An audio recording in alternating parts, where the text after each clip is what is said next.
AITA for telling my wife that she will have to wait to go back to work even with our agreement?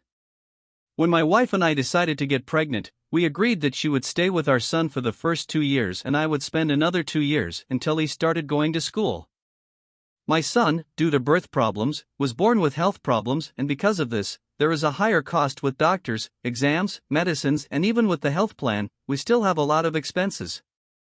When my wife took maternity leave, we earned the same salary, and this salary would be enough to have a comfortable life with a child, but with our son's healthcare costs it would be completely unfeasible.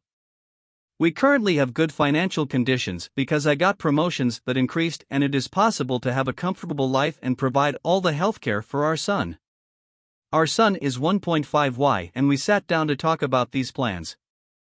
She said she talked to the company and they were willing to hire her again under the same conditions, and that we would have to plan financially for me to stay at home.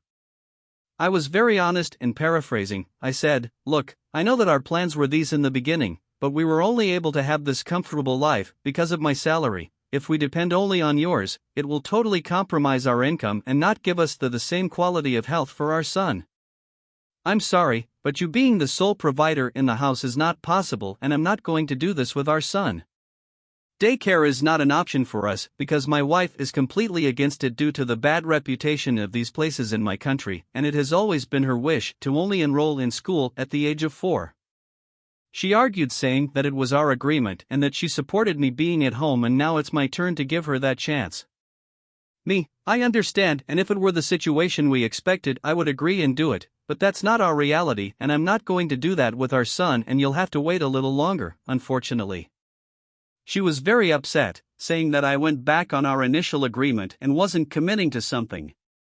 My work is not possible from home. I just don't see how making this change would compromise our family financially.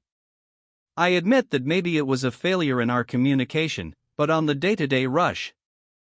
Added, make it very clear that she doesn't want our child to have a nanny or stay in a childcare all day. She wants someone to stay with him until he is 4 years old. For this idea, I can't stop working for her to come back.